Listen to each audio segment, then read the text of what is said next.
E aí, galera do segundo ano, espero que vocês estejam bem, né? É do conhecimento de todos que a gente, nessas últimas semanas, houve alguns problemas em relação à plataforma plural, dificultando um pouco as nossas aulas online, tá?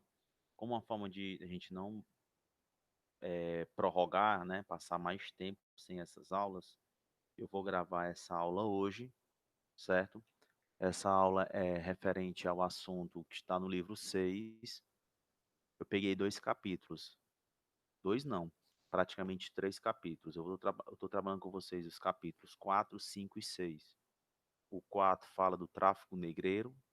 Praticamente esses três capítulos eles estão resumindo é, é, o processo de escravidão no início do Brasil colonial. Tá? Primeiro, a chegada desses escravos aqui, dentro desse comércio pelo Atlântico, né, o chamado tráfico negreiro. Depois, a gente vai falar um pouco sobre dominação e resistência, né, algumas características de dominação dessa mão de obra escrava e também de resistência durante o Brasil colonial, certo? E falaremos também um pouco, já relacionado ao capítulo 6 sobre um dos primeiros grandes ciclos econômicos aqui do Brasil colonial, que é o do açúcar, e como essa mão de obra escrava teve uma participação preponderante, né, uma participação importante nessa mão de obra, nessa nesse ciclo econômico, certo? Como não vamos falar de escravidão, né, vamos falar um pouco sobre tipo de um dos trabalhos mais é, explorador que foi o trabalho negro, né? Trabalho escravo no Brasil. Eu trago para a gente começar nesse nosso encontro, nessa nossa aula, a frase de um poeta senegalês chamado Leopoldo Senghor. Ele diz assim, né?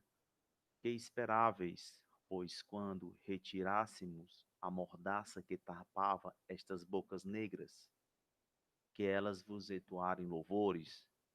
O Leopoldo Senghor, um poeta que ele traz à tona toda essa questão da rebeldia, da luta dos negros até os dias atuais, né? Até como uma forma de justificar até a sociedade violenta que nós temos. Então eu trago essa citação para vocês e aí nós vamos passear um pouco sobre esse tema, tá? Eu trago algumas coisas atuais, galera, alguns dados atuais, a gente entender que esse problema de trabalho semi-escravo, de trabalho forçado, é um problema que infelizmente ainda persiste no Brasil, né? Muitos acham que após a Lei Áurea, né, ali no período da proclamação da República, a gente tem um fim do tráfico do trabalho escravo. E se a gente pegar alguns dados, né, eu trouxe esses dados aqui de 2015, a gente percebe ainda que, de acordo com o levantamento, esse levantamento aqui, né, esses dados, 54% dos brasileiros se declararam pretos ou pardos, totalizando mais de 100 milhões de pessoas. Esses dados fazem do Brasil o segundo país com maior número de negros no mundo, superando até países na própria África. Então, a gente percebe que muitos se identificam com a etnia negra, sendo pardos, sendo negros, sendo pretos, certo? E também com a própria cultura. Entendem que existe uma relação forte da cultura negra na cultura brasileira atual. E que também a gente percebe que ainda existe, é, é, de acordo com esse outro gráfico aqui, trabalho, uma relação de falta de escolaridade com, com trabalhos exploratórios, com trabalhos em que faltam o mínimo de dignidade para o trabalhador, mesmo tendo essa PEC, né? Que é a PEC 57.A, um decreto, uma lei, o que essa PEC ele traz? Uma PEC aí de mais de 20 anos, né, 1999, confisco de terras onde estavam sendo realizados trabalhos análogos à escravidão, principalmente na região da Amazônia, em relação a desmatamento, extração da madeira, garimpeiros, vaqueiros. A gente ainda tem, existem estudos que existem profissões análogas, parecidas com o que era a escravidão, né, durante mais de 300 anos aqui no Brasil, né? Então a gente percebe o quê? Que dentro desse grupo, desses trabalhadores libertos, que trabalham nessa situação análoga à escravidão, não é escravidão porque existem algumas diferenças, pode ter ali um valor a ser pago, né? A gente não tem a, a situação negativa, tão negativa que existia na escravidão, mas a gente percebe o quê? Que muitos desses trabalhadores são analfabetos e quase aí chegando 40% fizeram aí só até o Fundamental 1. Então você percebe que existe uma relação direta entre quem trabalha nesses trabalhos análogos à escravidão com a falta de escolaridade. Ok? Quer dizer, entra naquela ideia de falta de oportunidade, tá? Desigualdade, entre outros temas. A gente também tem que perceber, e aí eu trago um censo do IBGE de 2010, que mostrou que mais da metade da população brasileira se declarou negra ou parda, certo? Entre 1550 e 1850, entraram no Brasil através de traficantes e mercadores de escravos cerca de 3,5 milhões de cativos da África. Você percebe um número significativo de africanos, na sua grande maioria negros e na sua grande maioria vindo como escravo, que entra no Brasil aí num período de 330, 350 anos, né? E alguns historiadores colocam que os primeiros escravos chegaram ao Brasil aí mais ou menos na primeira metade do século XVI, 1540, 1536, tá? E aí eu trago até um trechozinho de uma música de um cara que eu gosto muito, que é o Gabriel Pensador. O nome da música ele já é bem explícito, né? Racismo é burrice, porque ele traz na letra que a nossa origem é uma origem miscigenada, é uma origem plural, é uma origem que tem uma participação veemente da cultura africana, certo? A cultura, nosso vocabulário na culinária, em festas, em danças, música e outros tipos de arte, ok? Vamos entender um pouco essa escravidão na África. Até um tempo atrás, né, existia uma discussão, e aí uma discussão de maneira equivocada, de que as pessoas acabaram utilizando de maneira equivocada de que esse escravo, ele meio que aceitava, né, esse negro africano, desculpa, meio que aceitava a situação de escravidão, porque ele já era escravo na África.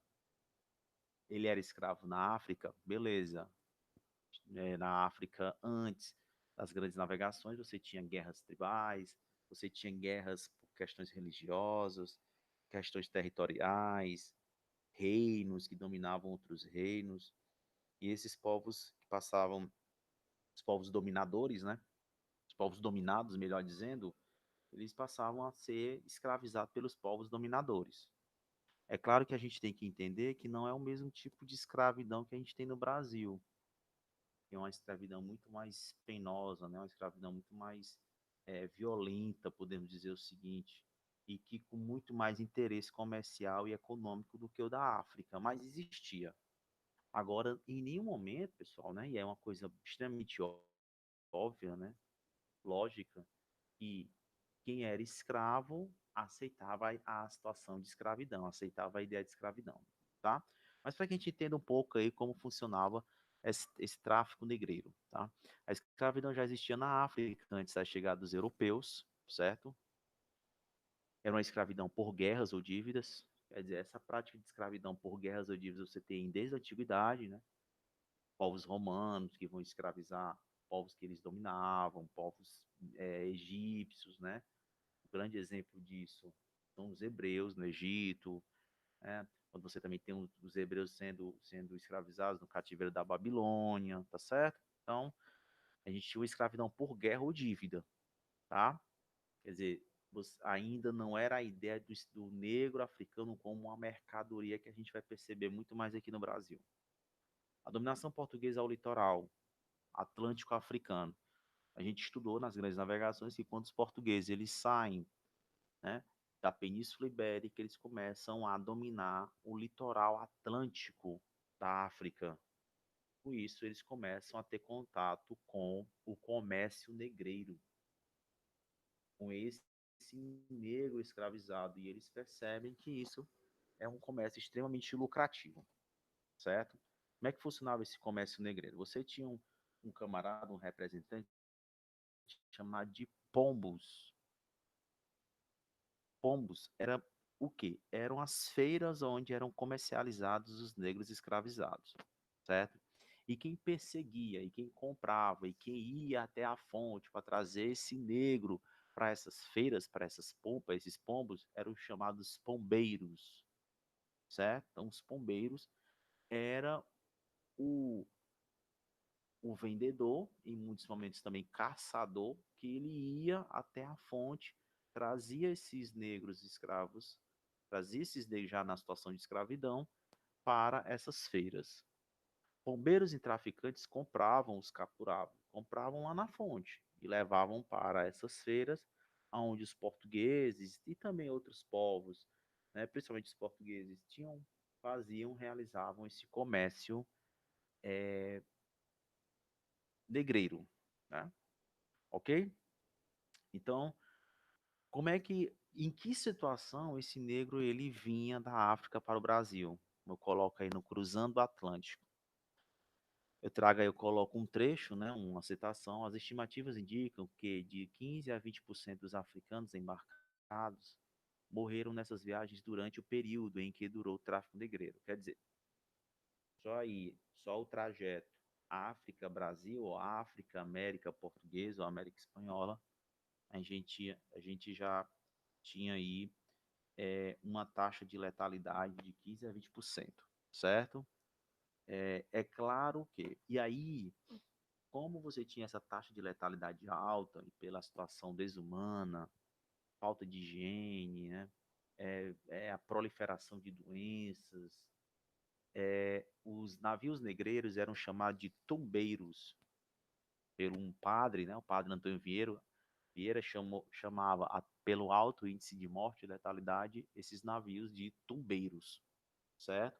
Se você encontrar essa expressão, está associando tumbeiros, está relacionado a quê? Está relacionado aos navios negreiros, né? A alto índice de letalidade que eu tinha nessas embarcações, ok? Aí eu trago algumas imagens para que você faça, né, entenda, faça essa relação, essas condições precárias que os negros vinham para o Brasil, certo? A questão, gente, essas questões que tiverem durante o slide, é uma atividade para vocês fazerem, né? A gente vai socializar os slides com vocês, é uma forma da gente estar exercitando. Aí, no outro momento, quando eu vier com a aula online, a gente tira as dúvidas, responde, tá certo? Então, fica como uma atividade para vocês, ok? A gente tem um dos pontos importantes, né, da cultura negra, mesmo sendo escravizado, vivenciando um momento de extrema violência, de perca de identidade, processo de aculturação, nós temos muitos exemplos de resistência. Tá? Capoeira na música, no sincretismo religioso, nas danças, nos quilombos que eu vou falar aqui, mas aí eu trago a própria culinária, certo? Muito dos temperos, amigos, que fazem parte dos nossos pratos, muito do que nós comemos, e hoje sendo pratos, né, típicos da culinária brasileira, tem o seu surgimento, né, tem a sua gênese na mão negra, na cultura negra, certo? Aí eu trago essa citação que tem até no material de vocês, né, no livro de história. Imagine o seguinte almoço. De entrada, sopa de inhame como prato principal. Moqueca de peixe feito com leite de coco, azeite de dendê e temperada com pimenta malagueta, acompanhada de arroz, piranha e uma salada de quiabo. Por fim, como sobremesa, um suculento pedaço de melancia. Uma refeição como essa é de dar água na boca, né, amigos? Eu espero que vocês não assistam essa aula antes do almoço, porque aí a fome irá bater muito mais rápido, tá certo? Além de saborosos e nutritivos, esses pratos têm uma característica em comum. Eles foram introduzidos em nossa cultura gastronômica pelos africanos. Foram eles que criaram pela primeira vez esses e muitos outros pratos que hoje fazem parte da alimentação brasileira. Então, gente, a culinária é uma das principais representações de resistência e também, até porque, se hoje faz parte da cultura brasileira, nas artes, na dança, na música, na própria religião, é porque foi uma resistência no passado, tá certo? Até porque tivesse sido dominação, provavelmente isso não faria parte do acervo cultural. A culinária é um grande exemplo disso, de resistência, e aí é uma resistência extremamente saborosa, né? A culinária, os temperos que vieram de origem africana, são um dos que mais se destacam, né? No cardápio brasileiro, certo? É, esses povos que vêm da África para o Brasil, amigos, dois vão se destacar, né? Eu não digo que são dois povos, mas como se fossem dois troncos, né? Dois grupos, os bantos e os sudaneses. Porque, ó, dentro dos bantos você tinha os cabindas, benguelas, congas, angolas. Dentro dos sudaneses, os muçulmanos alfabetizados, como os haussas, os haussás, os mandingas, iorubás, tá? O que é interessante é que os bantus, eles estavam naquele grupo que a gente chama de África subsaariana, realmente a África negra. Os sudaneses são os que tinham um processo de alfabetização um pouco mais avançado. E é deles aí que você começa a perceber os primeiros atos de resistência.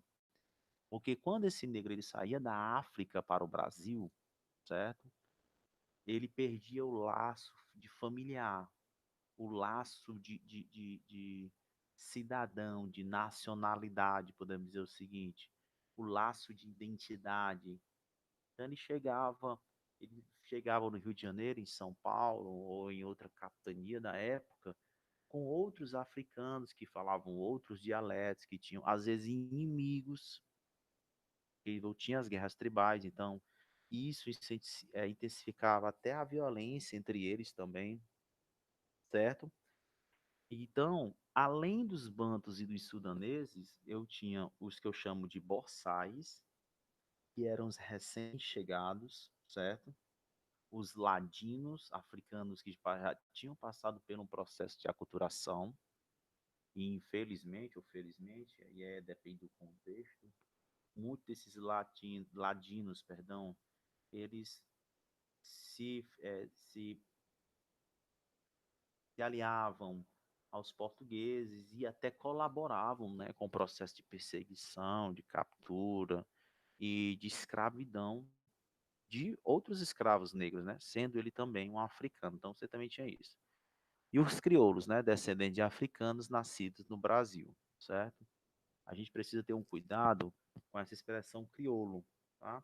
Porque é uma expressão que, dependendo do que a gente estiver trabalhando, amigos, ela vai ter um outro sentido. O crioulo são descendentes de africanos. Ah, professor, mas lá na questão das etnias, ela já tem um outro sentido. Ah, professor, eu lembro da América Espanhola que você também tinha os crioulos, japetones, aí já é outra coisa, tá? Os crioulos aqui já são pessoas que nasciam no Brasil descendentes de africanos, ok? Fique bem claro, fique bem claro, né? Aqui eu trago a imagem mostrando esse mercado de escravos, esse mercado ainda no litoral africano. A gente também vai ter o mercado negro aqui no Brasil, né? A gente tem até algumas canções, né, de protesto como a canção A Carne, né, da Elza Soares, né, a carne mais barata do mercado é a carne negra, né, então é uma música que tem uma letra pesada, e aí até a título, para quem quiser escutar depois, tem uma versão bem bacana do Seu Jorge, né, a música Carne, então ela faz essa alusão a esse mercado negro, certo? Vamos lá. Violência na vida cotidiana, né? Quando a gente fala que era um trabalho escravo e um tipo de escravidão que até este momento não era visto no mundo, né? Nem na antiguidade, nem em outros momentos, é porque eu tinha um alto índice de violência.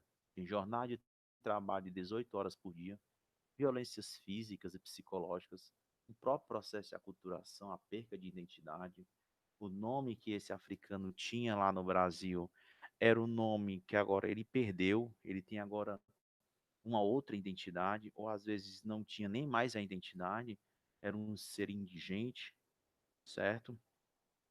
E a destruição dos laços familiares que eu falei para vocês anteriormente.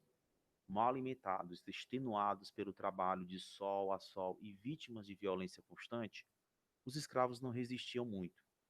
Sua expectativa de vida nessas condições era, em média, de 10 anos. Enquanto que hoje, nobres amigos, nós temos uma expectativa de vida aí para mais de 70 anos, um escravo desse, que conseguisse passar dos 40 anos, era um verdadeiro herói, era de uma força extraordinária, tá?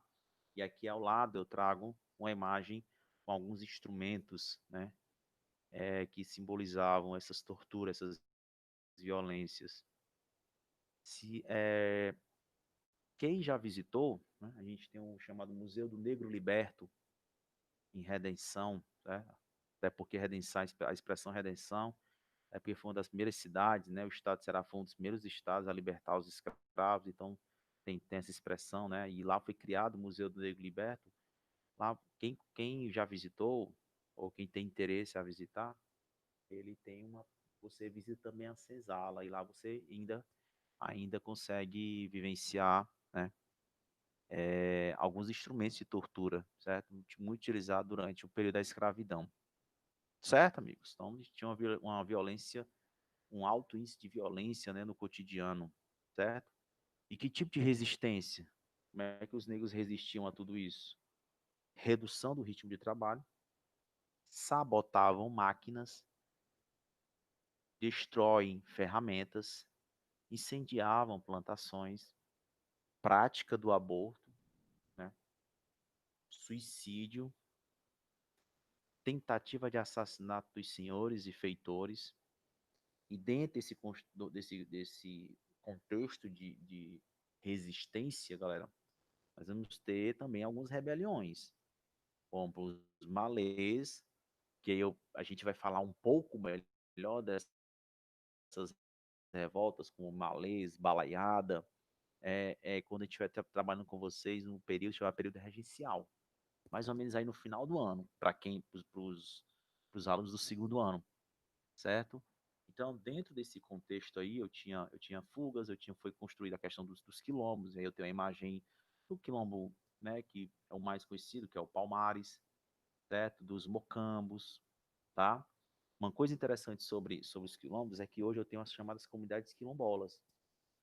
Se eu tenho aquela discussão lá, quando eu trabalhei com vocês sobre os índios, né, sobre demarcação de terras, sobre o processo de preservação da cultura, né, a preservação das crenças, da religião é, indígena, eu também tenho, dentro das comunidades quilombolas, né, é, de maneira legal, de maneira constitucional, essa preservação das práticas, é, crenças religiosas, culturais, certo? Até hoje eu tenho comunidades quilombolas, né? Um exemplo que, por exemplo, aqui no ali, Horizonte, Pacajus, eu tenho uma comunidade de Queimadas, né? Que é uma comunidade quilombola.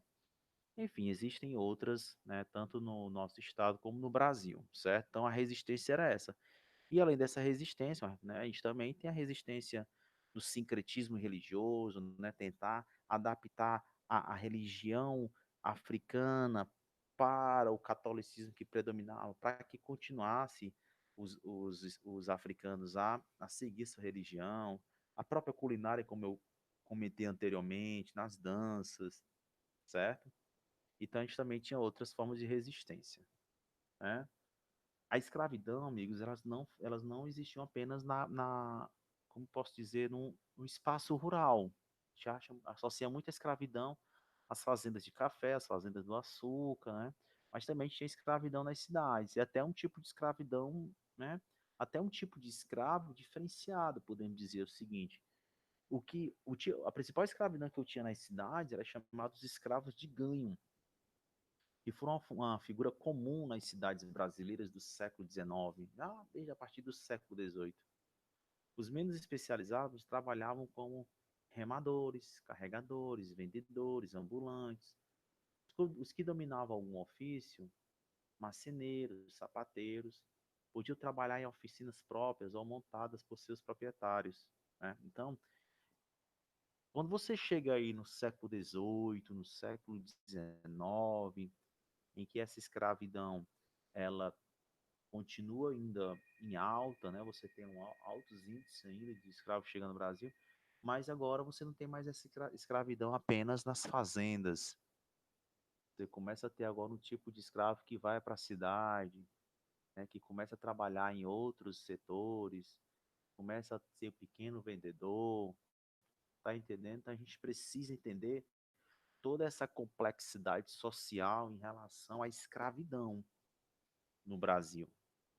Eu não posso só associar, eu não posso apenas direcionar escravo, fazenda de açúcar, de café. Não, eu tenho que também entender que eu tinha outros escravos, tinham personagens que mesmo num papel de escravidão, mas eram braços direitos dos seus senhores, existia uma relação, podemos colocar entre aspas, amigável, tá entendendo?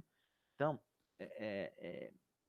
tem até uma obra, né, uma obra que eu aconselho a vocês, que é uma obra do historiador, um historiador conhecido, né, chamado Laurentino Gomes, em que ele traz essa escravidão no Brasil, ele traz vários dados, e ele traz essas curiosidades, né, em algumas situações, uma aproximação maior entre o escravo e o seu senhor, certo? Claro, isso é uma exceção, a gente está falando de um período de 350 anos, em que, infelizmente, prevaleceu atos de violência, de atos desumanos, né, de desigualdade, tá certo? Vamos lá. Aqui a gente vai dar uma pulada para o próximo capítulo, que ele já vai falar um pouco sobre a economia açucareira, tá? E como essa mão de obra escrava ela teve uma participação importante nessa economia açucareira, né? Para a gente entender um pouco o contexto, eu coloco aqui o poder do açúcar. Esse açúcar vem para o Brasil trazido pelos europeus. Os europeus tiveram contato com açúcar por árabes durante principalmente as cruzadas. Durante o século XV e XVI, esse açúcar tinha um valor extremamente alto, era utilizado como herança, moeda, né? Como troca, moeda de troca, certo? Então você tinha um açúcar extremamente valorizado. Por que do açúcar? Né, como um primeiro grande ciclo econômico, como é que eu posso dizer, plantado e colhido no Brasil, principalmente no Nordeste, pelas condições climáticas, né, amigo? Pela estrutura do solo massapê, né, pelas características, porque esse açúcar tinha dado certo, ou vinha dando certo, nas ilhas portuguesas, nas Antilhas, nas ilhas do Atlântico, certo? Então eles perceberam que as condições climáticas eram parecidas, o solo era idêntico, então eles começaram essa produção. E quando eu falo de economia açucareira, eu tenho que entender que não é só a fazenda, não é só o engenho, mas eu tenho uma sociedade que circula e que sobrevive desse açúcar, tá? E como o açúcar ele predominava, eu tinha o quê? Um negócio que eu chamo de monocultura. Cai bastante em questões do Brasil colonial, quando eu falo de características econômicas, e alguns alunos ficam nessa dúvida. Quando eu tenho um tipo de agricultura chamada monocultura, em que, por exemplo, nos Estados Unidos, e até aqui no Brasil é chamado também de plantation, é que eu tenho o quê? Cultura, uma única plantação, uma única categoria dominando a economia nesse período. É claro, pessoal, que nós vamos ter outras práticas econômicas, mas o carro-chefe da economia brasileira era o açúcar. A título de exemplo, além do açúcar, em menores proporções, o fumo, né, o tabaco, a pecuária, certo? As drogas do sertão, quando, quando os portugueses começam a avançar a colonização para o interior do Brasil, coisa que a gente vai ver um pouco mais à frente, tá? Então, características dessa economia açucareira: monocultura, latifúndio, né? Você tinha os grandes latifundiários, e aí você já vai ganhando força. Um dos grandes problemas do Brasil atual, que é a concentração fundiária, né?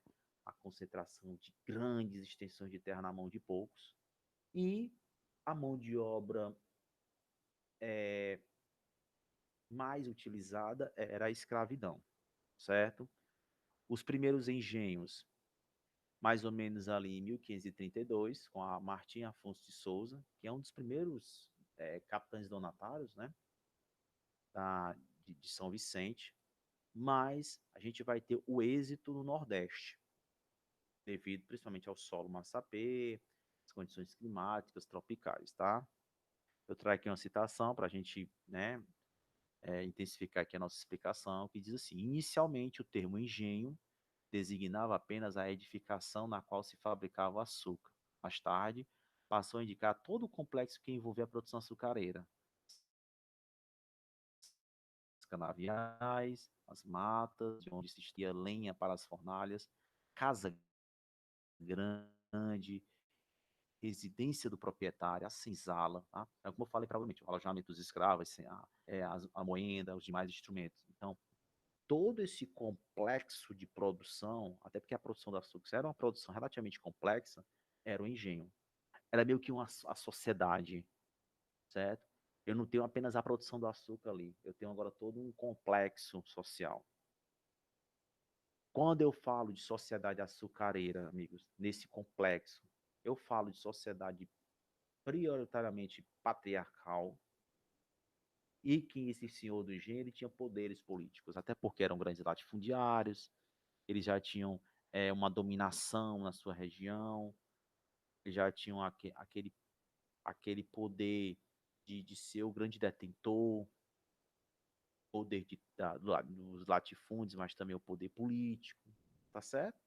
Algo que a gente vai perceber em outros momentos da história do Brasil, tá?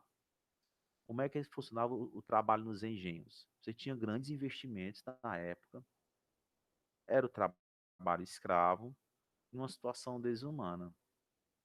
Na época da colheita, os engenhos funcionavam ininterruptamente de 18 a 20 horas por dia. Engenhos médios contavam com 60 a 80 negros, os maiores com mais de 200. O trabalho era febril, rígido e disciplinado, e o cansaço tão grande que muitos cativos chegavam a adormecer durante as longas e extenuantes jornadas. As taxas de acidentes eram altas, chegavam a provocar a morte entre 5 a 10% dos escravizados. Quer dizer, de volta para aquele trabalho, aquela vida, aquele cotidiano violento, que além das torturas, além das punições físicas e psicológicas, você também tinha a própria situação extremamente desumana e desleal dos engenhos, certo? Trago a imagem ao lado dele, é só uma relação do que a gente está explicando aqui, tá? Nessa citação. Para finalizar, amigos, a gente tem outros assuntos que também estão dentro desse contexto. que são quais assuntos? Na próxima aula, que eu pretendo fazer com vocês online, a gente vai trabalhar com vocês um pouco esse processo de colonização para além do Nordeste. Tá? Então, é um capítulo chamado Avanço da Colonização e um momento também importante da história colonial brasileira, um momento que vai de 1680, desculpa, de 1580 a 1640, mais ou menos, que é o período a chamada União Ibérica. É quando o rei espanhol assume o reinado de Portugal e você tem a união das, das, de Portugal e Espanha, certo? Esses dois assuntos aí, dentro do livro 6 a gente fecha o que eu chamo de história geral do livro 6, tá? É claro que em outros livros, o 7 e 8, a gente vai entrar no período da mineração, o surgimento e o fortalecimento da economia cafeeira, certo? O processo de intensificação de resistências a, a, a, ao trabalho escravo, mas isso aí são cenas para os próximos aulas, para os próximos capítulos. Pontos importantes, né? Alguns textos que tem no material de vocês, que eu aconselho vocês fazerem a leitura. Existe racismo no Brasil, página 51, os orixás 53, que devemos aos africanos 54, e as atividades. E aqui nas atividades eu gostaria de tirar uma dúvida de alguns alunos, né, que estão mandaram e-mail para mim, em relação às atividades do portfólio, tá? Pessoal, no portfólio, eu vou cobrar as atividades do material didático, as atividades do livro, né? As atividades que a gente vem passando, né? Sempre eu coloco ou no slide ou então na própria plataforma, olha, fazer as atividades tal. Essas atividades e atividades de pesquisa. Por exemplo, eu coloquei para vocês uma atividade que falava sobre uma pesquisa, sobre a questão do racismo. Né? Eu trouxe uma música, eu acho que foi uma música do Rapa, aí eu coloquei umas questões, onde eu tenho questões subjetivas, questões abertas. Então, esses trabalhos, essas atividades no livro didático e as atividades com questões dissertativas é o que você vai colocar no portfólio, certo? Professor, mas aquelas questões dissertativas que estão na plataforma plural, aí eu vou ter que imprimir? Não, da plataforma plural é da plataforma plural. Eu já fiz a correção por lá, já foi até feito. Eu estou falando fora a plataforma plural. Quando eu coloco aqui, por exemplo, nos slides, ou então quando eu coloco, ou então, e principalmente as atividades do livro. No portfólio de história, vocês vão principalmente colocar as atividades, as páginas do livro. Coloca lá na folhazinha o gabarito, as questões abertas, vocês escrevem. Beleza, gente? Espero ter sido. Espero que vocês tenham sido claro, né? E não tenha nenhuma dúvida, mas em caso de dúvida, me procura no e-mail, tá certo? Me procura por outros meios, né? Por outros meios de comunicação, no chat, enfim, tá bom? Ou então pode procurar a coordenação entra em contato comigo. Amigos, obrigado e até a próxima. Espero que na próxima a gente tenha um encontrozinho ao vivo, né? Um encontrozinho com vocês online, porque fica melhor para a gente tirar algumas dúvidas, tá certo? Fico à disposição de vocês. Se cuidem, né? Ficando em casa, beleza? Um abraço a todos.